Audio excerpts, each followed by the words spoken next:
Assalamu alaikum, ladies and gentlemen. Today it is 14th of August 1947 and this is the first ever live transmission of Pakistan television. My name is Shahzad Ehsan Khan and with me I have Maha Mukhtim.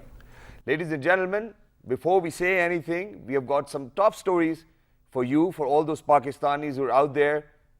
Let's take a look. Top stories for this hour. Birth of Pakistan, an event in history. Lord Mountbatten address to Pakistan Constituent Assembly. Colourful scenes of splendour at the Secretariat Hall. Viceroy's good wishes for the prosperity of new nation. Tributes to Quaid-e-Azam. May Pakistan prosper always. Good wishes from the king and rulers of many countries of sweet birth of new nation. Well, these definitely, ladies and gentlemen, are the top story for this hour. But today, obviously, it wasn't 1947, but it was just to probably take you back in time. Happy Independence Day to all the Pakistanis all around the globe. We hope that you guys are enjoying and you are mesmerized of the fact that we have completed successful 70 years with the right to self-determination. Exactly, and 70 years, it's been an interesting ride, an adventure with lots of experiences and things happening within the nation. But now is the time to reflect and see how are we going to move forward before we hit the century mark. And then at the same time, I think what is very important is to remember that, why this country was created. Exactly. And what was the motive behind it. Now, ladies and gentlemen, as a matter of fact, for the 13th of August, everybody has been roaming around on the roads. I've seen so many people, throwing patakas everywhere, whatever they want to do. Obviously, you have your freedom. But you should always remember that your freedom ends where my nose starts. Now, for all those people who are still enjoying, it is your right to enjoy and do whatever you want to do because this is your country. You can feel as patriotic as you want to be. But then at the same time, please make sure that, you are the ones who are going to be the people who are going to make sure that, that our country is on the road to prosperity. Exactly. If we say that we've got 64% of youth, what we need to do is we probably need to focus our energies towards something which is going to be very fruitful for the country. Exactly, because we need to go forward, and it is a young nation as well. And like Shahzad said, everyone's having a great time. And today we're here to celebrate with you as well. But we're going to talk, like Shahzad said, we're going to talk about why was this country made, because it's always very important to remember where we came from and what we've sacrificed and what we've lost in the process, because that way we can value what we have now and also make it better for the future generations. Wow, Maha, very beautifully said. Thank So you. let's see whom do we have today with us. On my left-hand side, ladies and gentlemen, we have been joined by Miss Afshin Zishan, who's a social activist, policy analyst at National Defense University. Hello, ma'am. How are you? Assalamu alaikum. Walaikum assalam. Absolutely fine. Happy Independence Day. Happy Independence. Thank you very much for joining us. And alongside Miss Afshin, we have got Mr. Abdul Jaleel, who's a social analyst as well. Hello, sir. Assalamu alaikum. Thank you very much. Walaikum salam wa rahmatullah. Well, I certainly cannot Yes, feel your energy. Yes, it's a really day of deep rejoicing. Thank you And very also much. a day of accountability as well. Absolutely. What we Day have of gained and what accountability. we have lost. Thank you very much for being with us. Amazing it is to have you. And on my right-hand side, ladies and gentlemen, a very profound guy, amazing. And he's always been very poetic whenever he has been on the show as well. A very different kind of glamour and charisma. He's none other than Mr. Irshadullah Khan, who's a poet and a philanthropist as well. Hello, sir. Assalamu alaikum. Happy Independence Day. Happy Independence Day. Thank you very you much for for joining joining us. us. Thank you. And alongside Mr. Irshadullah Khan, somebody who's very vibrant, exuberant as well, of the fact that, whenever he's on the show, a big smile, a big mustache too. He's none other than Mr. Major Retired Ahsan Bashir, who's a defense analyst and a social entrepreneur as well. Hello, sir. Assalamu alaikum. Walaikum assalam. Pakistan Zindabad. Let's say it together. Pakistan Zindabad. Zindabad. So thank you very much, gentlemen, for joining us. But before we, indulge in any conversation, I think ladies first. So, Ms. Afshin, highlight the importance of 14th of August. What is it for you? What does it mean to you? And what does the country mean to you? Actually, being a nation, we should understand the worth of independence. And I think patriotism is the only passion that make us to pay our duties devotedly and sincerely towards our country. And Independence Day is the day on which we revive this passion. We keep this passion alive in us. But I think the most important is that we should understand the meaning of independence. There is a difference between freedom and independence. I hope you guys understand what I'm trying to No, say. we'll definitely learn from you now. So, okay, we'll definitely indulge in this part of the conversation, that what is the difference in freedom and independence. Yes, but first let's find out what Pakistan means to you, sir.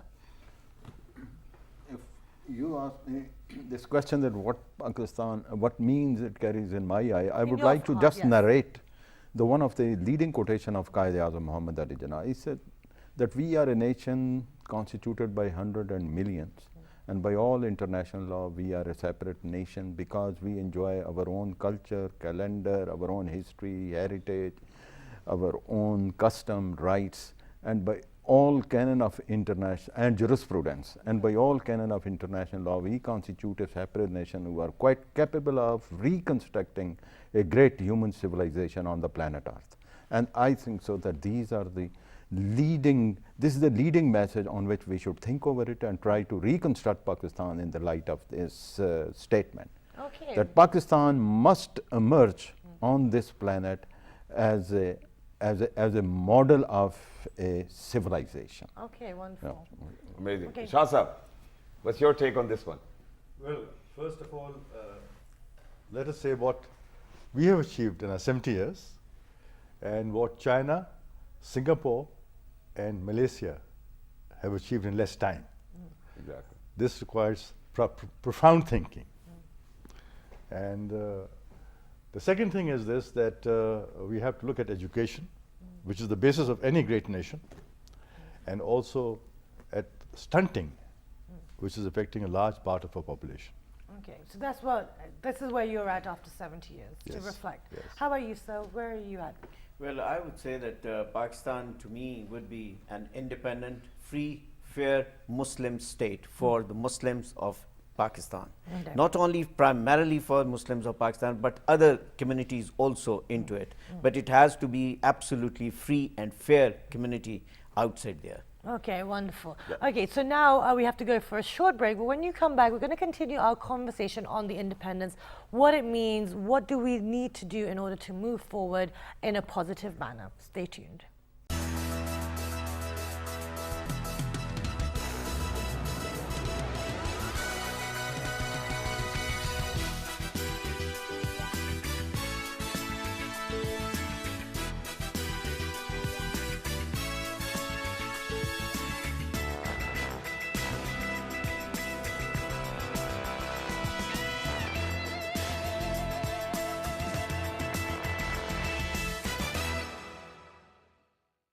All right, ladies and gentlemen, welcome back for everybody who just got tuned into PT World. You're watching World This Morning with Maha Makhdoom and Shahzad Khan. Today it is 14th of August, and obviously we are celebrating Happy Independence Day. So to all those people who just tuned in, Happy Independence Day. We have been joined by some very apt guests who are none other than Ms. Afshin Zishan, Mr. Abdul Jaleel, then Mr. Ishadullah Khan and Major Retired S.M. Bashir. Earlier we were asking them that how do you see the importance of this day, but now I think Maha's got a question to pose to any of the guests. Maha, your choice. Absolutely, because we were just talking in the break, and it's it's a very important day. It's been 70 years. So now I will start. I'll start with you, sir. Actually, in 70 years, I mean, in the beginning, growing up, Pakistan's a young nation. It's very young. Now it's 70 years. 70 years is it's not that young. It's a mature age. Where do you think we are right now, and what are the things that we need to really now focus on going forward? First, we should rationalize the fact, where are we today? Yes. And where is China, Singapore, and Malaysia today? Okay. So you think it's good to compare ourselves to other nations? Yes, because we should see what they have performed and what we have performed. Right. This is a reality check. Okay. We love reality checks on our But show. do we have Yes. to do a reality check or a comparison amongst the resources too? Because there can be difference of... We have massive resources. what have we done? We have with it? more. We have more resources, Pakistan, in minerals, in deep sea fishing. And you're an expert on that too. Yes, more resources than China, Malaysia, and Singapore put together. Oh, wow. More resources. And if it is just develop our natural resources, we can be a donor nation we can donate to other Muslim countries that are less fortunate. And we have not been able to do this or achieve this because basically power has corrupted Pakistan totally. No one has done what should have been done for Pakistan passionately, willingly, and totally. That's the Exactly. problem. And selflessly. And as I think well. that's where Major Saab has to speak as well. So Major Saab, what's your take on this one then? Well, I think I've got no reason not to agree with Ishad Saab. He is absolutely right. But then at the same time, I would say that Pakistan over the period of 70 years, this has been a very long life which Pakistan has gone in. And in our country, the retirement age is 60 years. So we are 10 years beyond that as well. So we are absolutely mature. Now, where we have defaulted, that we are trying to compare ourselves with China and Singapore and United States and UK and other developed countries in the world, not only in Southeast Asia, but across the globe, that we are trying to see. Where we are trying to see is that where we have really defaulted, why we are still lacking, and why we are not into that track, why we are not compared alongside with those countries where we are the same humans. Once we go outside, we perform very well. Yeah. The Pakistani scientists are the top launch scientists in the world. The economists are, there's a line of economists, of Pakistani economists out there.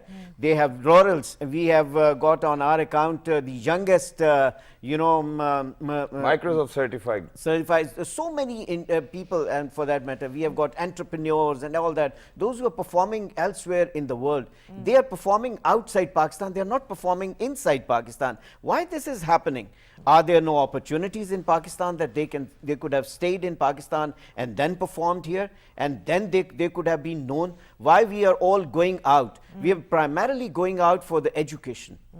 We are primarily going out from Pakistan for the opportunities we are trying to look forward to, which were basically, we were given in 47, we were given all those opportunities. And it was very unfortunate that we tried to take a different course of action. Okay. We have always tried to compare ourselves with power and non-power. The power plug where it has to be done. So there has been two groups. We have been totally, being grouped. Pakistan was tried to be doing that because Pakistan was known for its resources, and Pakistan was a country which has come up with huge resources, and Pakistan would have been a superpower by now in this region. Instead of looking towards China, a very big power, Russia, a very big power in this continent, in this region, Pakistan would have been on the leading role. There was a time once Pakistan was donating money, Pakistan was offering lands, Pakistan had so much of resources that Pakistan bought Gwadar port, on which we are cherishing today. So the people had the vision. Where that vision has gone? Okay, that's a good question. But we still, as a nation, are the #1 philanthropic nation as well. So we should not forget that. And we are a superpower, there's no doubt in it.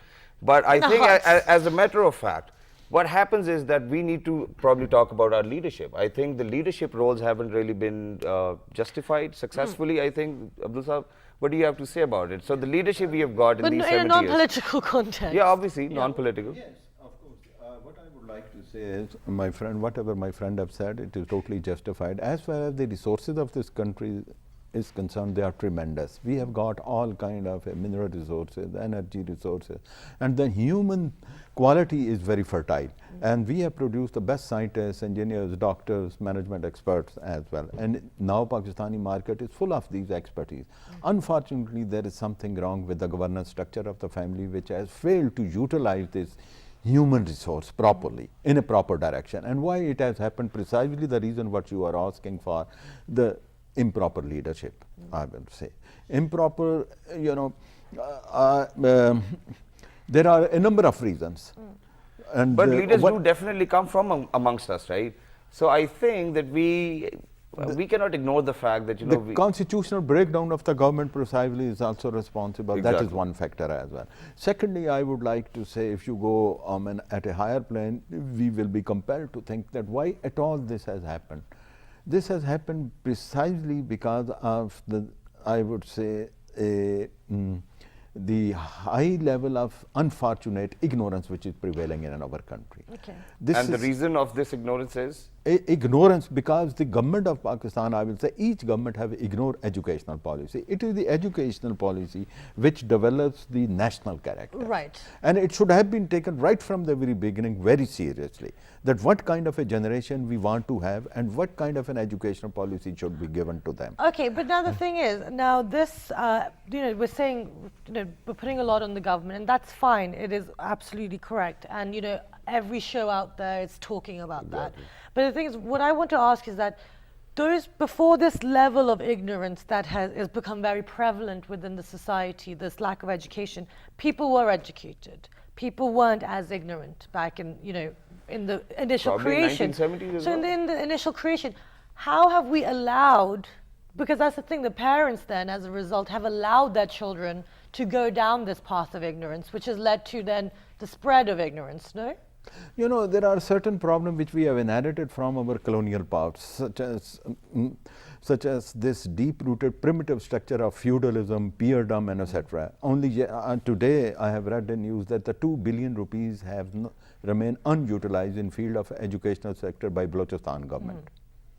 I mean, this is very sad. The huge money has been given to them and they should have utilized. Okay, sir, now I have a point over here. Now the point, I'm sorry to barge in, but the point over here is, okay, so now for example, if you go back in 1980s, for example, so we had landline phones, right?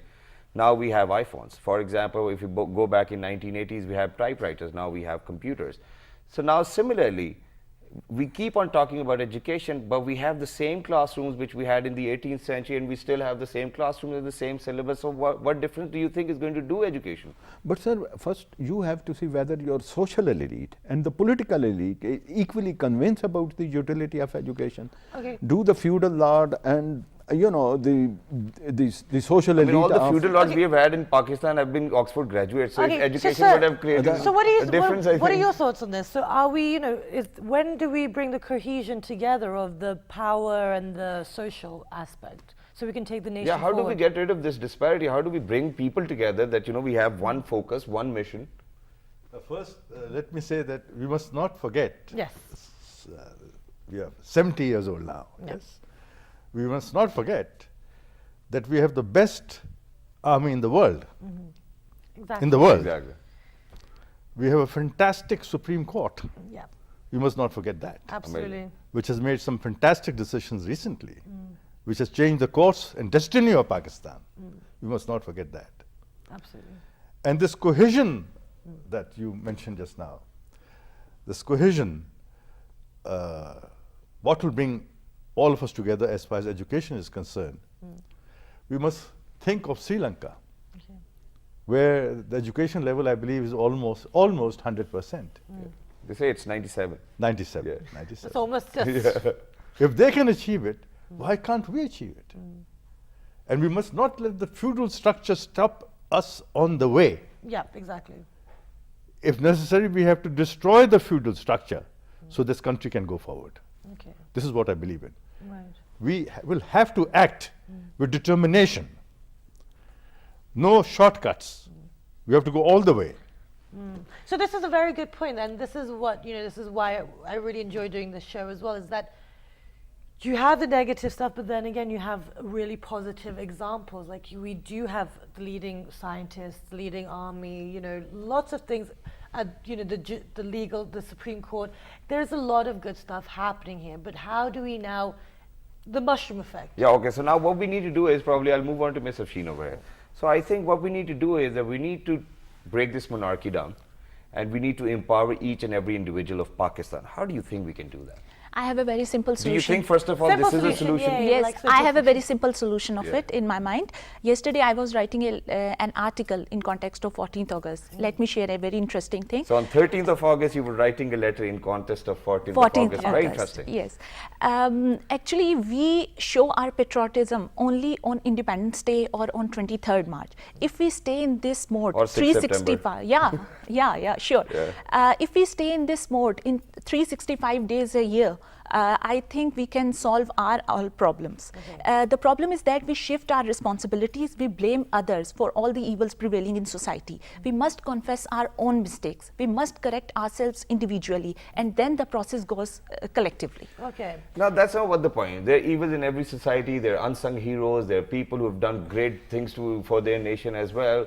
And as a matter of fact, what I think is that we have really not respected all of those people who've done a great deal to Pakistan. And we all know the names. For example, Abdul Qadir Khan Sahib. You know, I might get probably punished for saying this on PTV World as well, but it's perfectly I don't all think right. so. This is Independence Day. I'm a free man, and I live in a free country, and I get this right too as well. Why do you think that we haven't really paid them the respect which they actually should have been?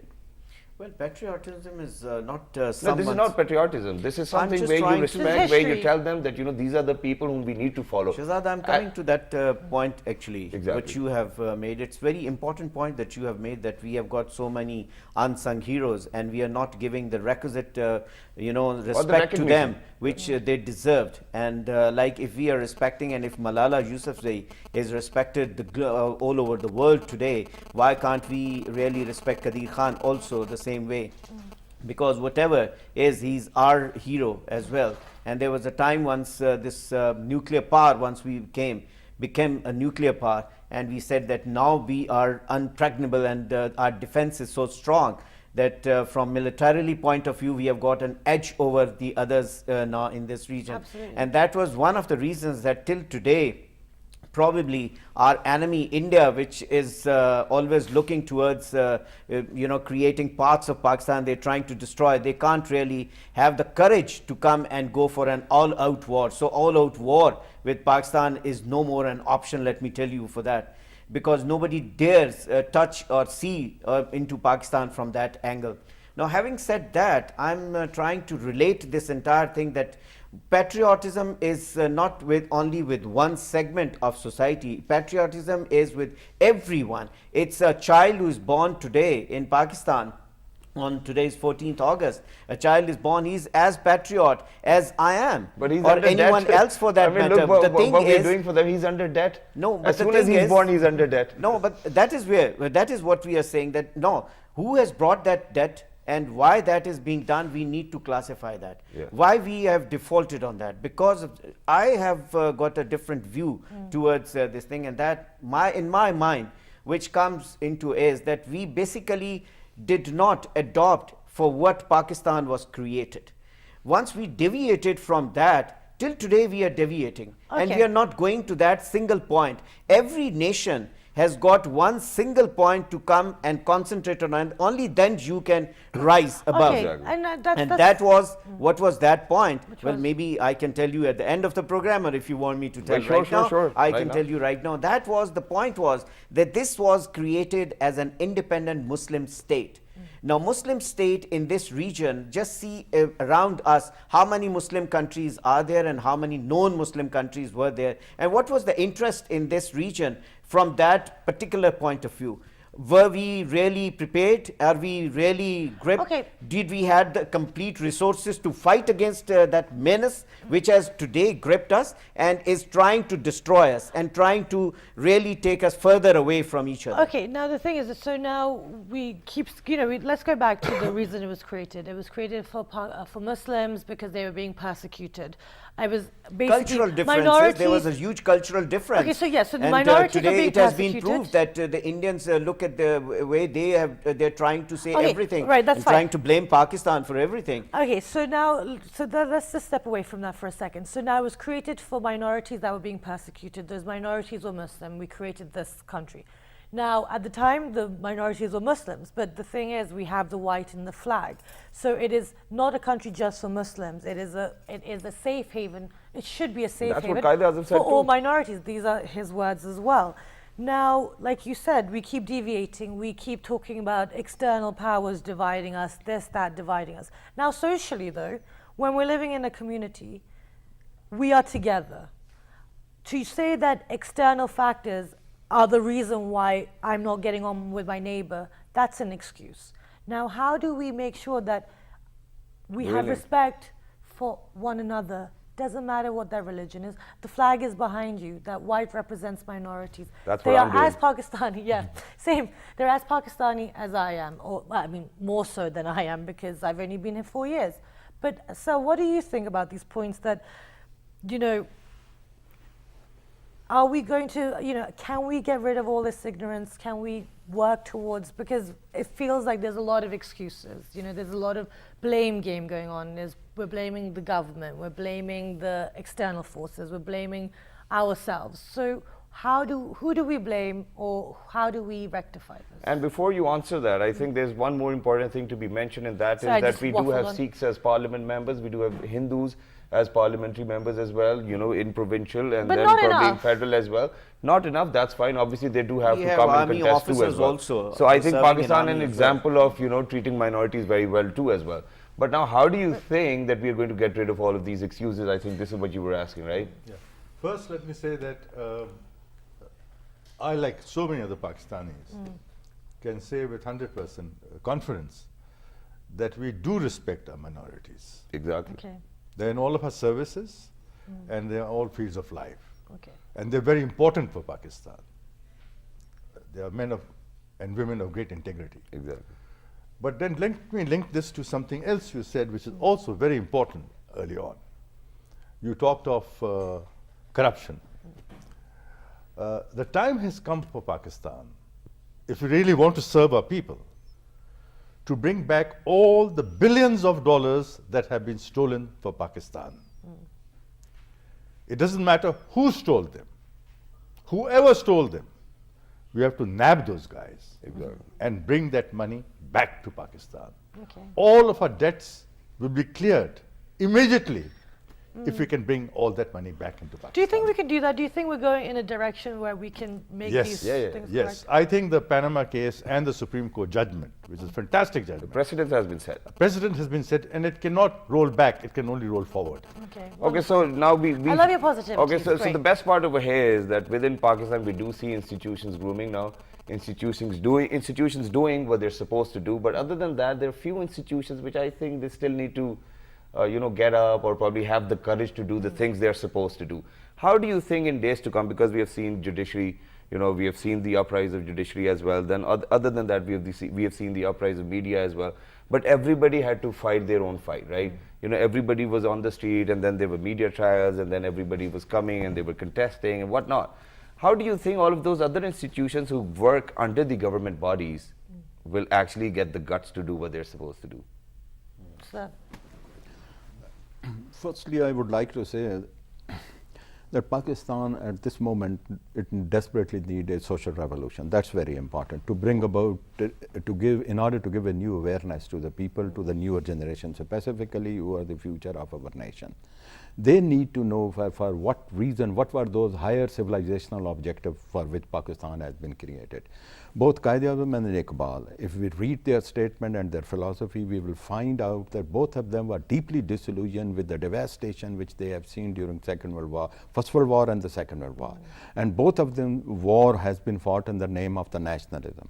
And both of them, especially Iqbal, if you read Iqbal precisely, if you go through his poetry and you go through his philosophy, you will find out that he plays square and fair blame on the nationalism, extreme nationalism which the Western civilization has been preaching and carving out their states.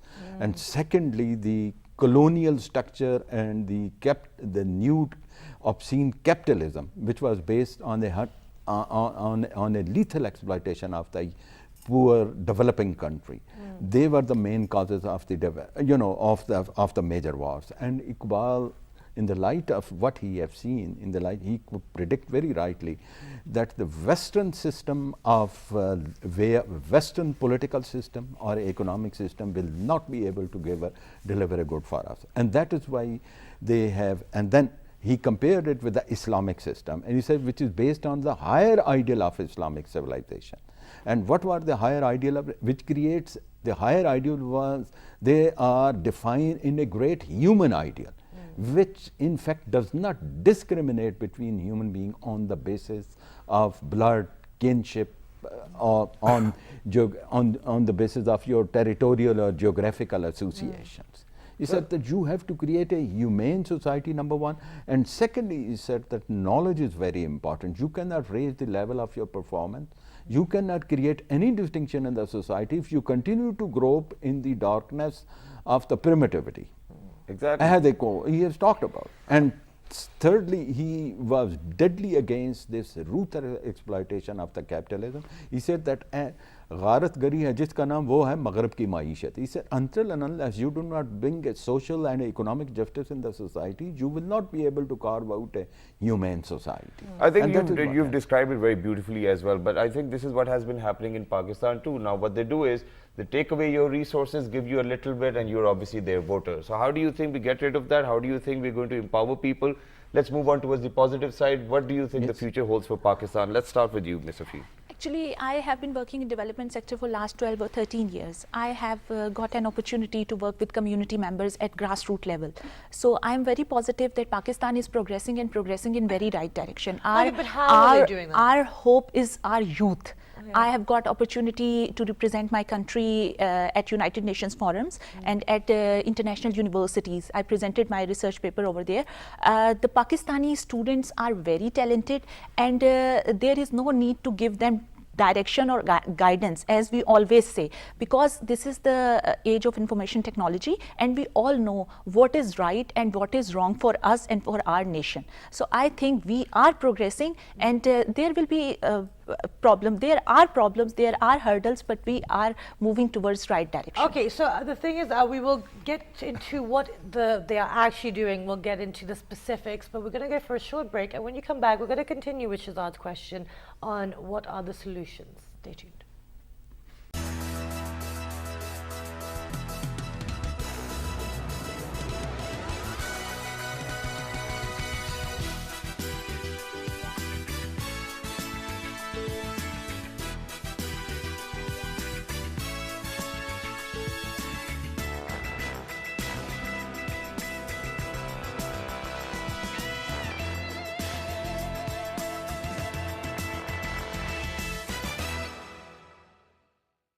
All right, ladies and gentlemen, welcome back. For everybody who just got tuned into PTY, you once again obviously are with Shahzad Khan and Maha Makhdoom watching World this morning. Special transmission of Happy Independence Day. Today is 14th of August and we're celebrating. Yes. And at the same time, other than celebrating, I think we are trying to figure out that yes, we did do a few mistakes. We made a few mistakes, and now how to correct them. Exactly, but the thing is, another thing is, it's very important to remember that highlighting or recognizing that you've made a mistake is not a weakness, and it's not a bad thing. And it, you know, that's how you evolve as a human being, that's how you evolve as a person, and that's how you will evolve as a society and community. If you keep hiding and pretending everything's okay, that's when the judgment and the complexes and the insecurity and starts. I think you've said it very beautifully, because as a nation, I think that, you know, for example, if we are live on television, even if it's Pakistan television, it is our sole responsibility to make sure that the nation's not in denial. So finally, we're not in denial, but solutions, yes. Slowly that's waking what up. we have We're to slowly focus on. Okay, so sir, the solutions to go forward. You know, as in the initial, you know, what I have said in this respect, we have to find out what were those objectives for which Pakistan has been created. Pakistan was supposed to become a living entity of a great human civilization. Yes. And in this respect, it has become extremely important now to mobilize our intellectual resource so that they should be able to, on the center stage of the world, convey this message that Pakistan does not stand for any negative values of life or a negative political philosophy or a economic philosophy. And we are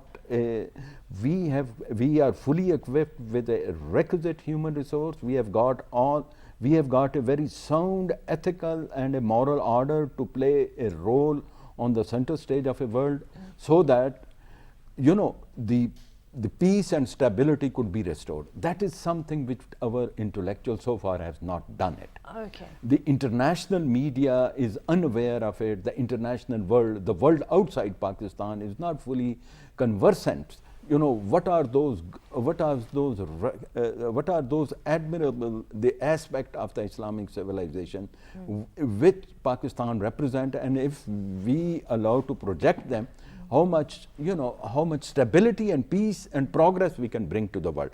For example, I would say the economic equality. That is ethic. Islamic ethic place lot of emphasis on, you know, on a fair dealing, on on the elimination of economic disparity between rich and poor. Everybody knows it. Right? Islam prohibits exploitation. Rather, it has been declared as sinful. So that is, I mean, from that angle, we have never tried to, Islam is being blamed for many years by the West, but unfortunately this aspect has been totally ignored. Okay. Amazing. Thank you very much for your kind words. Mr. Shah sir. I think the most important thing we have to look into for the future of Pakistan, since we are talking today on our Independence Day, is education and stunting. Yes. The United Nations has declared that 60% of the children today who are growing up are stunted. Stunted in growth and stunted in brain. This can have a terrible impact on the future of Pakistan. So how are we going to stop it? Women have to be taught, and this is where education comes in. Women have to be taught nutrition values. What gives nutrition? And this is again linked by taking care of the poverty levels in our country. It's all a linked chain. So getting rid of economic disparity. Getting rid of economic disparity. And this we have to work on immediately, because we don't want to have a nation which is stunted. It will have a terrible impact on all aspects of our life. And here education and the disparity in levels of living have to be taken care of. So inclusion within the society. Yes, absolutely. And we have to do it now. We cannot wait. Now it's time to I wake hope up. that everybody out there is listening to all of these wise words as well. Meir Saab. Well, it's very simple, and it's very good to hear that we should go back to the ideology of Quaid-e-Azam, Jinnah, and Allama Iqbal. And if we read them, and if we really understand for which they created Pakistan, the vision which they saw for Pakistan, I think the solution is right out there. Absolutely. We are already on to that track, and we must cherish for that, and we must encourage people to come and participate in that, all segments of society. Wonderful. Let's have a free, fair, and a just society. Okay, And great. you are very important. The media has to play its role. Absolutely. Thank Great. you very Thank much, so gentlemen. much for Thank your you very time. much, Afshin Sahiba. Thank you very Thank much you for very coming much. over. It was lovely to have you. What a Yes. lovely, fantastic conversation with facts right in front of us and solutions to follow And a too as healthy well. debate, and that's what we want to show in the 70 years of Pakistan, that we are evolved enough and we're wise enough to understand and recognize our mistakes, take stock, and actually take actions in the right direction, which I think the country has started to do. Thank you very much for saying that. But with that, ladies and gentlemen, we are not going anywhere. We'll be right back. But you guys obviously have to stay tuned. Thank you very much, gentlemen. They'll be going somewhere. We have some other people coming in. And I think it's going to be about the youngsters of Pakistan and what they can probably do. Yes. Don't go anywhere. We'll be right back. Pakistan, Zindabad.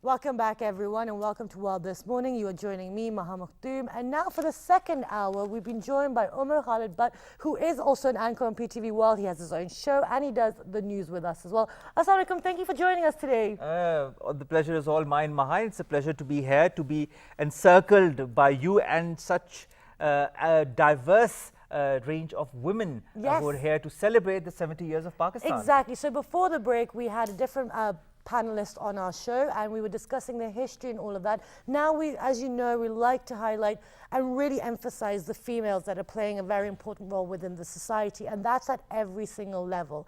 As we know, when this country was created, it was to walk side by side, men and women together, people of every background, religion, and any minority that may not have opportunities elsewhere. So we're going to look at how life has been for them, how Pakistan has treated them, and the challenges that they faced. And challenges have been manifold from the independence of Pakistan in 1947 to date. The challenges might have changed with the times, but they still remain. And when it comes to women, they might have to work a bit harder, because not only do they have to prove it to themselves, to their families, but also to the society that they are worth, and they can work hand in hand and at par with the men in the society. Exactly. And you know, one interesting fact which I was doing when I was looking at the importance of women's role in even the creation and the history of Pakistan.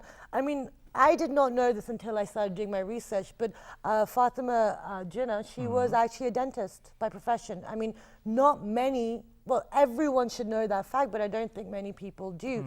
And I even had this discussion. So, you know, there's like little bits and bobs that we kind of hide or sweep under the rug. I don't know what it is, but it's not as prominent But Maha, as it we should should be. never forget that women have always played a very important part in our culture, in our politics as well. We've had Benazir Bhutto as the first female prime minister that other countries, I mean, have never had, even those in the West. Exactly, We've not had even the developed Governor countries. State Bank, who's a woman.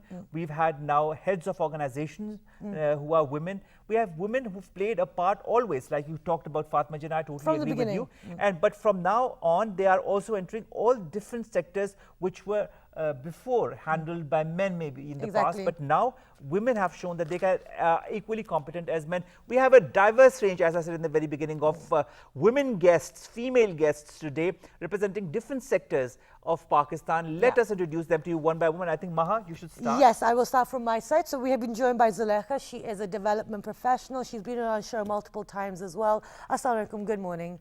Thank you so much for joining us on such an important day, and happy Independence Day to you. Happy Independence Day to you. Thank you for joining us. Besides Zulekha, we've been joined by Nimra Khan. She is a designer. Assalamu alaikum, good morning. Good morning to you and happy Independence Day. Thank you, and to you too. And you're looking very, everyone's very much in the theme of today as well. We are celebrating 70 years. Yep, absolutely. So besides Nimra, we've been joined by Adila Zain. She was previously a teacher, but now she has devoted herself to becoming a housewife and a homemaker. Assalamu alaikum, good morning. Walaikum salam. Thank you for joining us. Thank you And so much. besides her, we have Anaya Zain, who's her little one. Assalamu alaikum. She's having fun, so that's all good. And she has that little flag of Pakistan. Do you see that? I know, I love the little flag. It's the cutest. So when we get her to turn around, we'll show our audience. So I think it's time also that we introduce the guests that are on my side, because I get to kind of divide it as well. That's fine. You can divide, It's 50-50, divide and conquer, right? That's how it works. Well, I think we both conquer at the end of the show. On my very right is a lady who is part of a family of psychiatrists. She's the daughter of one of my professors and an eminent personality himself, but she is a person to be reckoned with, a consultant psychiatrist. Her name, Dr. Mariam Hashim Mubashir. Dr. Saiba, thank you very much to have joined us. Thank you so much. It's a privilege to be here, and thank you for the very warm introduction. And Pakistan Zindabad. As we say, yes, happy independence Day, 70 years. Maro Khasif, you're a fitness trainer. We can see that you're quite fit, and I hope I can kind of train under you once, because I'm kind of having a paunch right now with time. We would love to have you on board. All right, we would Maro. love to have as many people on And board. we are very happy to have you on board Thank today. you so much to have us. Last but not the least, Alia Amir Ali. Alia Amir Ali, you're a political worker. You belong to a party that is called? Awami Workers' Party. All right. And you're quite a fiery leader, if I'm not wrong, and you belong to other, and there are a lot of other women in your party as well, if I'm not wrong. That's correct. And we're going to discuss all of that and see, you know, what role everyone's played in the society. So I think we're going to start. Should we start from this side? I think your side is Okay, better. so let's start. Oh, not better, but equal. But I mean, let's start from the right, give you yeah. Yeah, it's okay. We all get it. So now let's start with you, Zulekha. It's a really important day. For you, someone who's been working with the segment of society and development, what does 70 years of independence mean to you? Means that I am a free individual of a free nation. And when I go abroad, it means a lot to me. People see me as a Pakistani, and that gives me immense pride that I'm a Pakistani and that I'm a free individual of a free nation. Gives me immense pride to be a Pakistani. Okay. I'm proud to be a Pakistani today. In 70 years, yes, Pakistan has gone through a lot. People say that we have suffered a lot, but during those years, we have also gained a lot. Okay. Yes, we have, the women of Pakistan, they have developed and they're flourishing in different fields now. Okay. So, it has been good. Okay, it's been good. How about you, Nimra? 70 years of Pakistan is all about struggle, hard work, and now we are standing in a position that we can present Pakistan on different international platforms very confidently, and we are so proud that Pakistan did so hard work, and it is now on the safe side, and Pakistan image is improved a lot, and in all sectors like agriculture, film industry, media, everything, Pakistan is now a blessed country, and it is working hard. Okay, great. All right, Nimra, when you talk of design, when you talk of the women that are part of the industry that you belong to, do you see an evolution as far as female designers coming in the field is concerned? Because we did not see as much women coming in the beginning, or if they were working behind the curtains, let's put it that way. But now we see more and more women coming to the forefront. Do you agree? Yes, I do agree, because things are changed now. Everyone is doing creative work. They are into creative fields, and especially women, because they want to design something which is very good and very traditional, yet they make fusion with Western cut lines also, and they want to face the challenge of having good collection on Western platforms too. So women are joining fashion designing, even textiles. They have a lot of women working under one organization or two. So we are proud that our women are working actively in creative fields. Okay, All right. excellent. That's a fantastic answer. All right, but speaking of designers also, how well are they appreciated now in the West? Because a lot of designs are now exported to Dubai, to the US, to Europe as well. Maha, you must know, because she goes to the UK quite often, and she sees a lot of designers, because she's talked to me about that as well. Do you see the influx of Pakistani designers to be more prominent over the last decades? Yes, I do, because they are introducing their collections on international platforms, and people are appreciating. They are liking Pakistani traditional culture, embroideries, and cut lines, and the way we present our work, because our work is colorful, vibrant, and bright. So people are liking. That Excellent. And we've got Anaya, who's just enjoying herself. We will let her continue that. And she's eating a jelly. I want some jelly. But okay, Adila, let me move on to you now. Omar's asked some really important questions regarding, the choices that you've made. How do you feel about Pakistan and its independence? And do you think that it's become an environment where you feel comfortable and you're happy to be raising your daughter here? Yes, I really feel very proud and very good to be a part of an independent country, and especially if I compare the women living outside the Pakistan. So when I often speak to my friends, and they say, you're so lucky that at least like us, we are in the other country and we miss Pakistan. It's really good to be there, feel free, and take care of the kids. And what a difference in Pakistan and living abroad is that in Pakistan you can give time to your children more rather than living in the other country, because there women have to work hard, they have to work. It's very important for them. So as a housewife, I feel that because I used to be a teacher, so it was really very hard for me at that time to decide to quit the job, and then that changed my life completely, because I was entering into a new world. So but I took it as a challenge. I thought that whatever I have been giving to my students, now I can give to my family, and I can give to my child. So I often meet my parents, and they say, Adila, you used to give so much to our children, not only the education, but you used to support them morally. So don't you think it's unfair that now you're not doing it anymore? So I say, yeah, maybe in future I will decide to continue it, but I think this is the time that I should give it to my children too. So that's great that you have a choice as well. That's exactly. I think choice is very important, and whether you are a man or a woman, you need to be given that choice to lead the life the way you want to.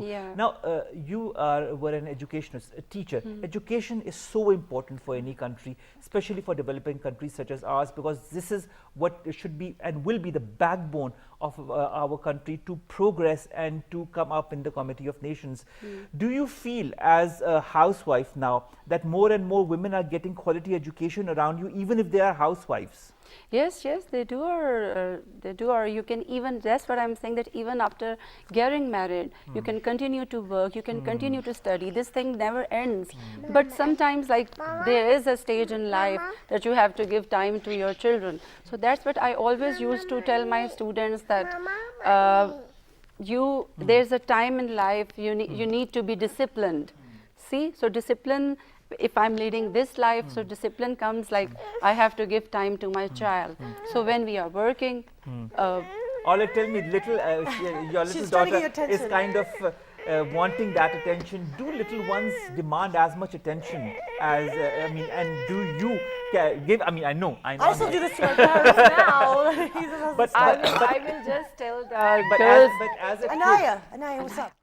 I think being a child, you are very curious. Do you feel that now the children that are developing now in this age are more curious than they were before, because you've got so many attachments, you've got social media, you've got the internet that is available 24/7, you've got things that we in our generation did not have, did not get access to. Do you feel they get more mature easily, your children? I will agree to your question, because my mom often sees when I'm giving a lot of attention to her, she says, you people were not like that. See, the children at this time, they need more attention of the parents. So maybe they see the parents are very busy, maybe from the social media, so they need more attention. Okay, wonderful. All right. Okay, so now let's move on to Alia. So you are a political worker. How has politics been for you? Well, you know, we've all seen the wave of discussion on women and male politicians and politics. So for you up until now, how has your career been? Tell us a little bit about that. Well, first of all, this isn't a career as such. I don't do paid work. Okay. I have a job, and you know, I contribute from my job to my organization, and I think that's the way politics should be. Yeah. I don't think politics is a business as it has become. And you know, speaking of independence, I mean, really, like, the meaning of independence, at least that me and my party believe in, is the ability, whether we talk about individuals or society, to control our own lives, to make our own decisions. And 70 years on, it's a question for us, you know, and as political workers as well as women, how free are we actually to make our own decisions? I mean, how free can we really be if in an environment of fear, if we're not allowed to speak, if we're not allowed to control our own mobility, if we're not allowed to voice ourselves? How can we be free of that fear or independent if we're indebted? You know, so questions like this, I think, are really important for us also as women to think about. And as a political worker, 70 years on, I have to ask the question why it's always such a struggle for me to introduce myself as a political worker, why people are so allergic almost to the idea of politics. I mean, for Pakistan, it's a really important question to ask why politics has become a bad word in Pakistan, even though, you know, politics is actually life. Politics is what gives us voice. Why do I do politics? Not because I'm in parliament, not because I get money for it, not because anyone, you know, celebrates it or pats me on the back for it. I do it because I know that only those who do politics are ones who have a voice. Okay. And those who don't do politics are invisible. Okay, so now that's really important that you've taken us there, because so as also politics, like you said, has almost become a dirty word. Yeah. Now, being a female in a country where, you know, it's a very strong patriarchy system in every aspect of life, you know, it is a time to celebrate, of course. And like we said earlier in the whole build-up on the shows, is that, yes, it's about the positive things, but we have to be realistic and look at the things we need to fix for the future generations. Otherwise, we're just kind of perpetuating the same situation. Now, for you, being female, working in this environment, in the society, how has that been? Because, I mean, for you, I'm going to get honest answers, so I'm going to ask you this question. How do you handle the hurdles? It's been absolutely great. I think it's great. The only reason that I'm alive and I want to continue to be in this society is the fact that I am a political worker, is the fact that I ask questions, is the fact that I do not accept the boundaries and the restrictions that are constantly imposed on every single woman all the time, whether it's in our homes or in the public sphere or in the political sphere. I mean, politics is, as I said, what gives us life. And, you know, the more women I meet and the more men I meet, you know, the more working class people I meet, the more hope I get, because I know and I can see that this entire society runs because of us. It runs because of all of those invisible people whose names we don't know, who we never hear about. But if those people, and especially women, because it is women who not only run the homes, but it is women whose work actually enables men to go out and do all of these big and fancy and, you know, celebrated things. So my experience as a woman doing politics, I can see has also made other women feel like this is something that they can do, and it is not just a male domain. Alia, this is very important. I mean, it's great that I see a confident woman in front of me talking about politics, saying that whosoever she meets, whether it be a man or a woman, is confident as well, and sees that kind of rebounds, that confidence, that perseverance that women of your generation have in the political arena. When you meet people your age, especially the women, do you see more motivation of women entering the political field? And if so, is there anything that hampers their development as a politician? Look, I think women are doing, there's lots of different ways of doing politics also. I think mainstream political parties have been very patriarchal and continue to be very patriarchal. So they want women to come in as voters and to basically do all the work that nobody wants them to do and to basically front them as sort of proxies almost.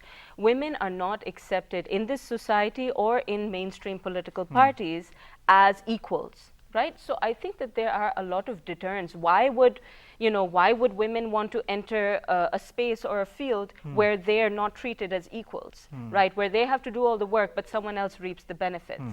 So I think that, you know, women coming into politics, women really need to do the kind of politics that serves their interests, not serves someone else's interests. Similarly, like the vast majority of people in this country are working class people, right? They're not privileged enough to speak English like me and to come up here and have their say. And that's why I'm a left-wing political worker, right? Because our politics is precisely about giving a voice to those who don't have voices. And it's only when those who are voiceless come together and form their own organizations that they will ever have a voice and ever get a chance to represent themselves. So women are also going to have to form their own organizations, you know, assert themselves, and of course work together with men, but on terms in which they get mutual and equal respect. Wonderful. Let's move on to Marukh. So tell us, Marukh, how has 70 years, I mean, you're not 70, obviously. Does it feel to you to be part of a nation that is 70? I have to ask this question because it's a big step. Well, with regards to my job or just generally? Job or generally, how have you found your As experience? a person? As a human being, how have you found it? Okay, so I believe that the progress has been rather slow. I mean, if I look at it from the point of view of a woman, I still believe we need to grow a lot, like a lot. Now, considering my job being a fitness trainer, well, a lot of people kind of denote it to me being just a meathead, especially since I'm a woman. But the fact that when I tell them that I've done my bachelor's and I've done my MBA from NAST and I graduated last year, so then they get a little shaken. They're like, okay, so why are you doing this? I think because this is something I'm passionate about doing.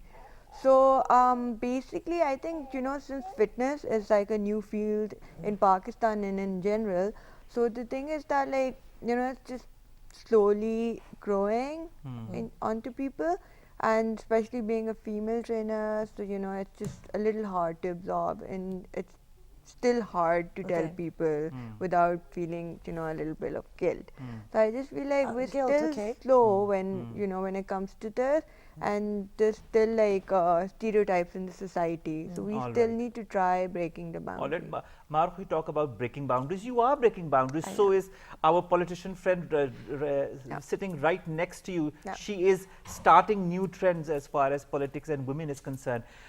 Maruk, but when you see women your age entering different fields, because I have seen that evolution.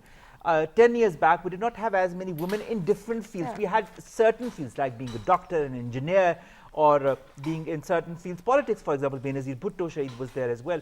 But now you see women entering many fields that were dominated beforehand by men. Yeah. Do you feel as a youngster this change coming, and do you feel optimistic about that change?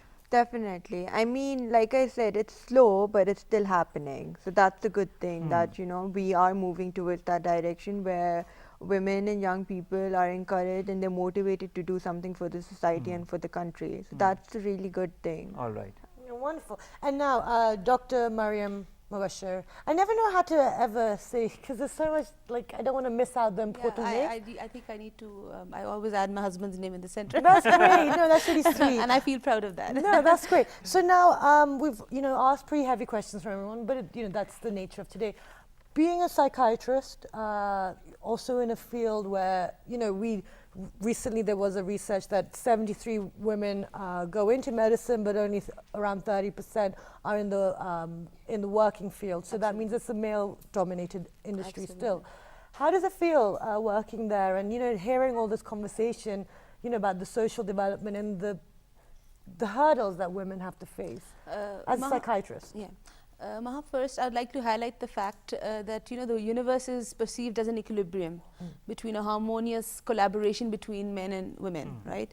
And in a society of ours, and especially in the country, 70 years is more than an average lifespan of a person. Yeah, exactly. So I think where gender discrimination is so rampant in our society, women's subordination is so rampant here, and it's so prominent here. I think the women from diverse fields, like some of the women I've met here today, it's a first for me. I feel really proud that, you know, we are heading towards change, even if it's gradual and slow, like mentioned. I think we're doing a great job with changing the way things happen. And if you're talking about personal experience, I think I'm very privileged to be a part of a family where my dad believed that it was more important for the girls of the family to be educated and to move on with their lives, you know, apart from my brothers. So I've been very fortunate. And then when I got married as well, with my mother-in-law, and who herself is also a professor. So I think I learned that it doesn't necessarily have to be staying at home and being a homemaker, which is also an important and integral job to do. But I think you can produce a balance between both worlds. Being a psychiatrist, Mariam, why is it that the doctors, because Maha raised also a point that me being a doctor, I have been asking my colleagues as well, why do the women leave their jobs? They're very good at it when they're studying, they're very good professionals, you are part of that community as well. Why do most of the doctors leave the profession? Is that still the patriarchal system that hampers their influx into this Umar, what's field? very unfortunate is, I agree with you. I remember when I was in med school, out of 111, there were 75 girls and 35 boys.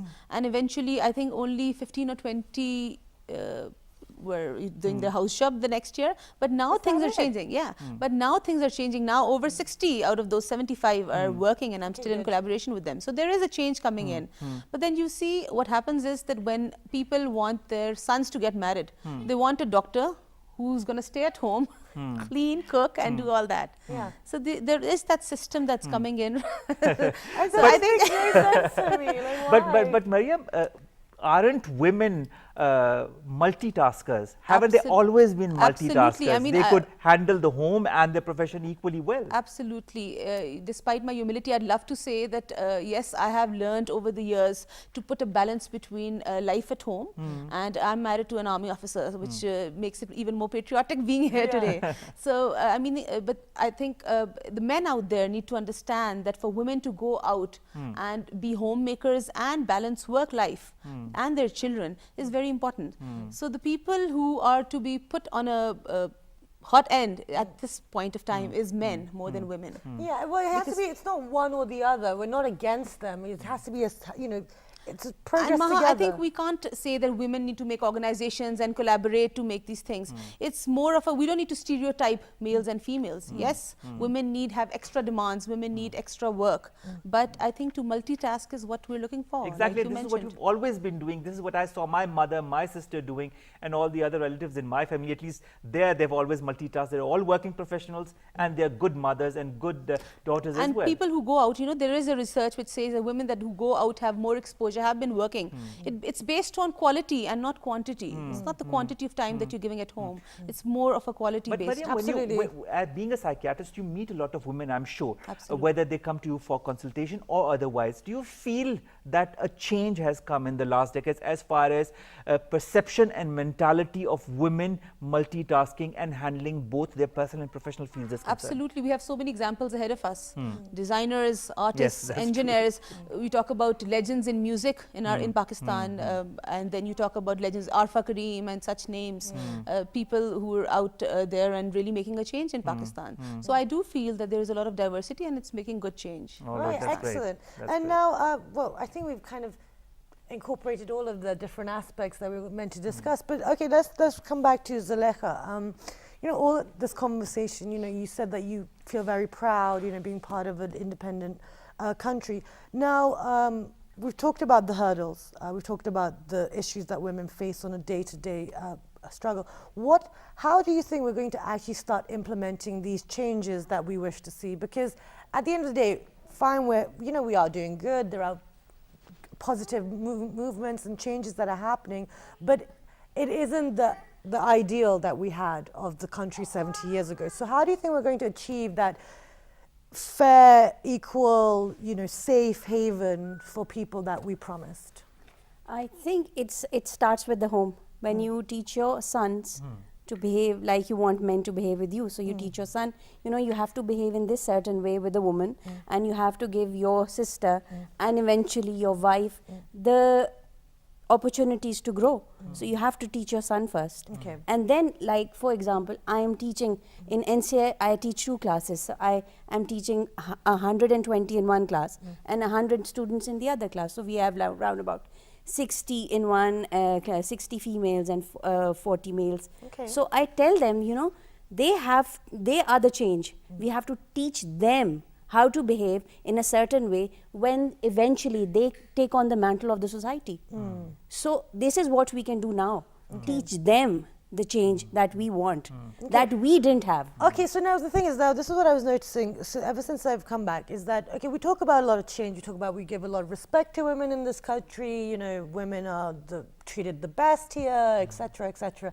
You know, I've had certain the harbingers of society, they are the ones who will push the society further. If they weren't there, we wouldn't have the next generation. But, absolutely, we keep saying, see, that's the thing, we keep saying these things, but we're saying one thing and we're doing something else. So you want to say if the words translate into action. Yeah, basically. Exactly. Now, for me, so we respect women so much. I've had at least 3 to 4 experiences where I can say that that is not the case. I've not had as much problems over here. Like, I've had more problems over here than I have in other countries which we judge and deem better to, you know, to be socially and morally better than.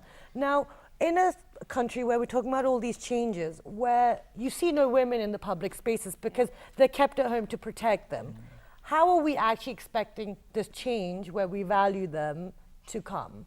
I mean, we're not attacking any gender in specific, we're just talking realistically. When you go outside, have a look. Does that make them indecent if they're walking the street to the shop, if they're going for a walk to be healthy? What is the situation here? Because I'm very confused. I think all that transforms into one word, respect. Do you all feel that there is a respect for the women folk in Pakistan, or do you feel that that respect has deteriorated? Let's start from Mariam. All right, Mariam. We need to keep in mind that the majority of the population of Pakistan is based in rural areas and not in urban areas, where gender discrimination and honor killing and these things are still very rampant and very prominent.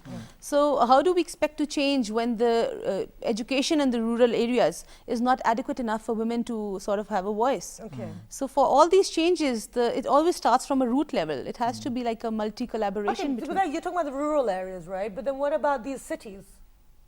Frankly speaking, even in the cities, I do feel that we say a lot of things, just like you said. But on a practical basis, I know many of my friends who are living in their households, I'm talking about the in-laws as well, who have double standards for their daughters and their sort of daughters-in-law, which is not the case with me, by the way. But Mariam, tell me one thing. Do you feel that it is the increase in aggression due to the different responsibilities that we have had to entail more and more with the age that has also resulted in a lack of respect? There's a lot of frustration, and as Madam Zulekha very rightly pointed out, these things start from soon after the womb. If the son who was raised with the generation much earlier has been taught this, this is how he's going to treat his wife, this is how he's going to treat his sisters, and the daughters on the other hand, there's a reaction formation going on in the society in which now things are changing, and men don't want their daughters to experience the same that their wives have. Yeah, okay, so what are you, Alia? Because you work really on the grassroots level too. What do you think about this? Look, I think first of all, this is not a problem that is restricted to rural areas at all. That's maybe because we are all from urban areas, maybe we are sort of, projecting this onto someone else. And I don't think it's a problem with education either, because we see a lot of very horrific patriarchal violence, domestic abuse, discrimination, and a very sort of gendered division within upper class families as well, and in urban areas. I think the problem is patriarchy. And the interesting thing is that women can be just as patriarchal as men. Absolutely. And why women, you see, it makes sense for men to be patriarchal because they benefit from it. So why women continue to be patriarchal, I think, is because of fear. Because I think that the few things that we still have and the few privileges that we still have, we want to somehow grab onto them because we're scared of losing that too. And I think that it's only when we let go of that fear. And again, I think all women are not the same. You see, all men are not the same. Exactly. Absolutely. All women don't face the same kinds of problems, right? And so some women actually, for instance, us in the urban areas, we are still more privileged, and so therefore we are less willing, perhaps, to resist patriarchy because we would lose the privileges that we have right now. This is a very interesting debate, matriarchy versus patriarchy, because this we could go on for hours and hours. Depends on the society, depends on the field, depends on the household that you're living in, how you've developed it all. And there's another thing that I always ask the women as well. When a woman, you see that in dramas and films, when somebody's eve-teasing a girl, she says, do you do that to your sister? Would you let that happen to your sister as well? And that is the basic respect that we need to have for the women folk around us, that we have for the women folk that are in our home. That is only how this attitude will change. But coming to an end of this show, 70 years of Pakistani independence, 70 years Pakistan has come into being. A lot has evolved, a lot has changed, a lot has become better, a lot might not be that better. But as women, how optimistic are you? Let's start from Alia.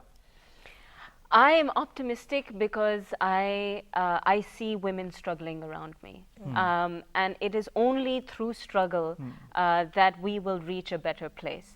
And it is the struggle and collective struggle which makes us not only realize that we ourselves are human, but makes us realize the humanity in everyone around us. So that is what makes me optimistic. And the more the struggle continues, the healthier it becomes, the more optimistic I will be about the future. Wonderful, great answer. All right, Marukh. Yes, I would vouch for her. Basically, I see that women are struggling. So I believe that, we do have the capacity to get better and grow and, to actually break barriers, because there are wonderful women around me. Exactly, from different fields. Yes, from different fields, exactly. So, I mean, we are stepping into different domains, and I feel like, Pakistan is going to progress. Might be slow, but it will definitely happen. Mariam, but in your household, you see the women that are so strong, and your family is one example that I hope translates to all the other families as well. I think the key is breaking stereotypes, right? Education, it has to be the most important leading thing towards empowerment of women. So breaking stereotypes and exemplary models is what's important. I've always had them all my life, and I've seen women, I've seen my mother raise 7 children, and all of us have been able to succeed. So She's a very independent lady.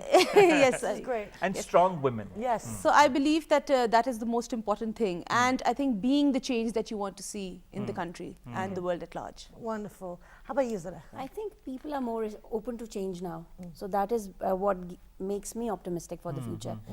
People, all the the youth, they're willing to change themselves. They're willing to listen, and they're willing to change. That is what gives me. That is what that is what makes me optimistic for the future. That everybody is willing to change now. Wonderful. How about you, Nimra? I think we should change ourselves. We should improve ourselves, and things will get better. Okay. So I think we should be seeing ourselves positive and working hard, and we can make a great change. Absolutely. That's wonderful. How about you? Being a woman, I will say that there is nothing impossible.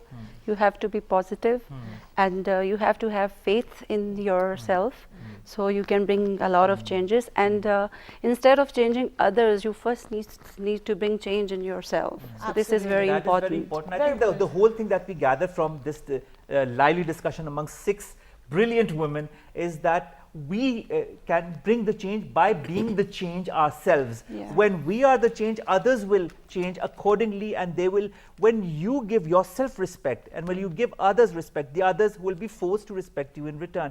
And this is how a society develops. And 6 brilliant professionals prove us that women are everywhere and they are like leading society. Yeah, they're more than on everywhere. different- They're over half the population.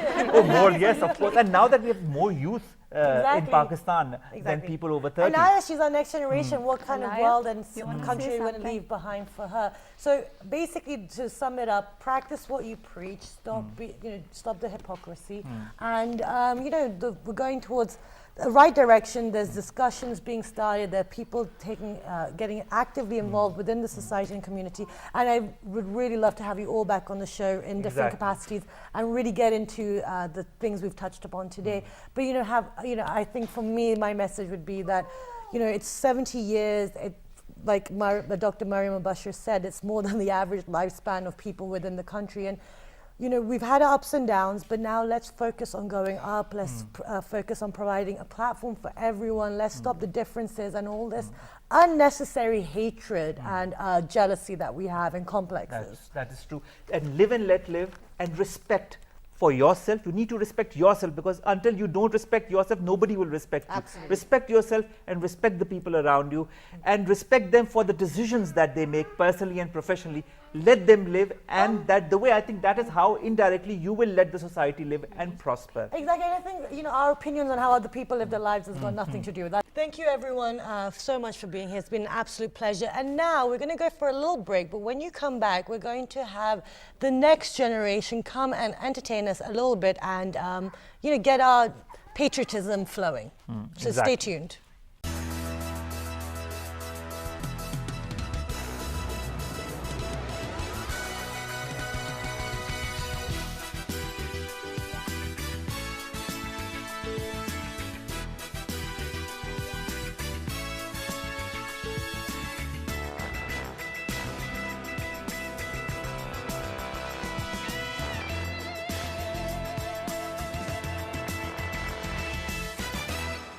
Welcome back, everyone. And now Umar has got the introductions.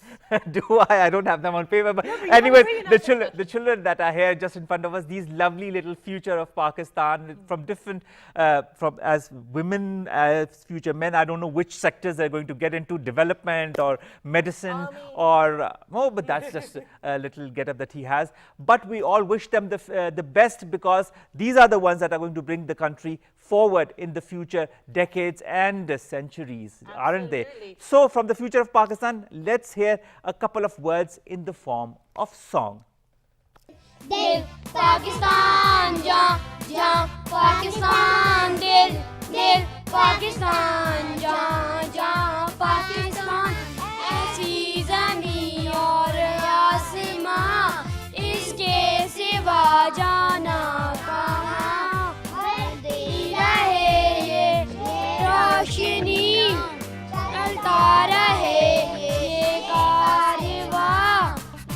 दिल पाकिस्तान, जा जा पाकिस्तान, दिल Pakistan, ja ja Pakistan. And Pakistan, as they said and witnessed, and we are all witness to it as well, it remains in our hearts and our souls and will remain forever and ever. Pakistan Zindabad, Pakistan Paindabad.